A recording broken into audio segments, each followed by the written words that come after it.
قرآن مجید فرقان حمید کی آیت مبارکہ ہے سورہ کہف 15واں پارہ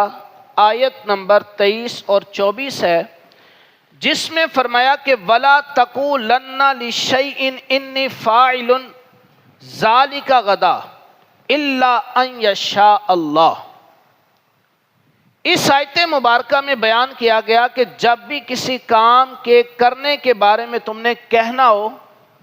تو یوں کہو کہ میں یہ کام کرنے والا ہوں انشاءاللہ، اگر اللہ نے چاہا تو میں یہ کام کروں گا۔ پھر فرمایا کہ اگر تم بھول جاؤ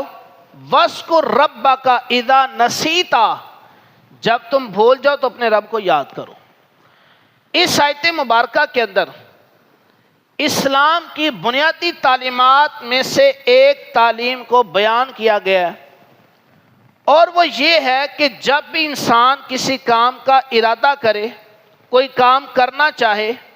تو اسے چاہیے کہ وہ انشاءاللہ کہا کرے۔ اس آیت مبارکہ میں اس چیز کو بیان کیا گیا۔ اب اس آیت مبارکہ کا جو شان نزول ہے، اس کے نازل ہونے کی وجہ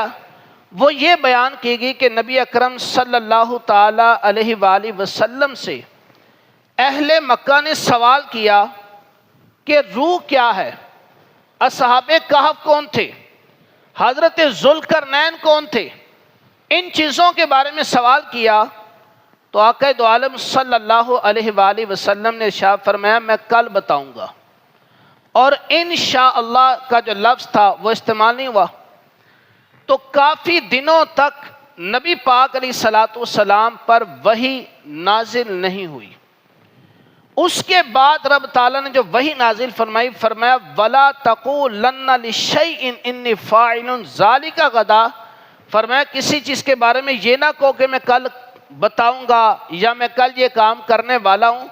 إِلَّا أَن يَشَاءَ اللَّهُ، مگر یہ کہنا ہے کہ اگر اللہ نے چاہا تو میں کل بتاؤں گا، اللہ نے چاہا تو میں یہ کل کام کروں گا۔ تو نبی اکرم صلی اللہ علیہ وسلم پر یہ وحی نازل ہوئی، اور اس آیت مبارکہ میں یہ بھی بیان کیا گیا کہ وَاذْكُرْ رَبَّكَ إِذَا نَسِيتَ، جب تمہیں بھول جائے نا تو یاد آنے پر رب کا ذکر کر لو، رب کو یاد کر لو۔ اب اس سے مراد کیا ہے؟ وَاذْكُرْ رَبَّكَ، اپنے رب کا ذکر کر لو۔ اس ذکر سے مراد کیا ہے؟ اس ذکر سے مراد عبداللہ ابن عباس جو امام المفسرین ہیں رضی اللہ تعالی عنہما، آپ فرماتے ہیں کہ وَاذْكُرْ رَبَّكَ إِذَا نَسِيتَ کا مطلب یہ ہے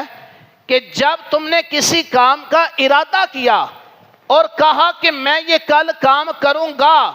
میں ایسا کہوں گا، اور تمہیں انشاءاللہ کہنا بھول گیا، تو فرماتے ہیں جب تمہیں یاد آئے اس وقت کہہ لو۔ اب کب تک بندہ کہہ سکتا ہے؟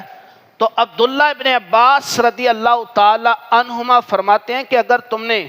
کسی کام کے بارے میں کہا نا کہ میں کل یہ کام کروں گا، میں وہاں جاؤں گا، میں ایسا کہوں گا، اور انشاءاللہ کہنا بھول گئے، تو حضرت عبداللہ ابن عباس رضی اللہ تعالی عنہما کہتے ہیں اگر تمہیں 1 سال بعد بھی یاد آیا نا کہ میں نے وہ بات کہی تھی کہ میں ایسا کروں گا، ایسا کہوں گا، اور انشاءاللہ کا لفظ استعمال نہیں کیا، اگر 1 سال بعد بھی یاد آیا تو تب کہہ لو انشاءاللہ۔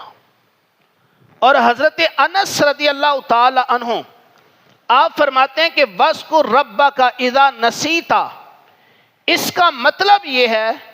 کہ نبی اکرم صلی اللہ علیہ وسلم نے فرمایا کہ جب تم نماز پڑھنا بھول جاؤ، کسی وجہ سے نماز رہ گئی، بھول گئے،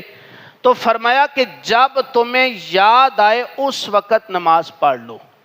ایسا نہیں ہے کہ نماز نہیں پڑھی، چھوٹ گئی ہے، بھول گئے تھے، غفلت ہو گئی ہے تو جو نہیں پڑھی سو نہیں پڑھی، ایسا نہیں۔ فرمایا جب یاد آ جائے تو اس نماز کو قضا کے طور پر پڑھ لو، چھوڑنا نہیں ہے، اور جو لیٹ پاڑے اس کی رب سے معافی بھی مانگ لو کہ یا اللہ میں وقت پر ادا نہیں کر سکا تھا، اب ادا کر رہا ہوں، جو تاخیر کے ساتھ ادا کر رہا ہوں اس تاخیر کی اللہ کی بارگاہ میں معافی مانگ لو۔ تو اس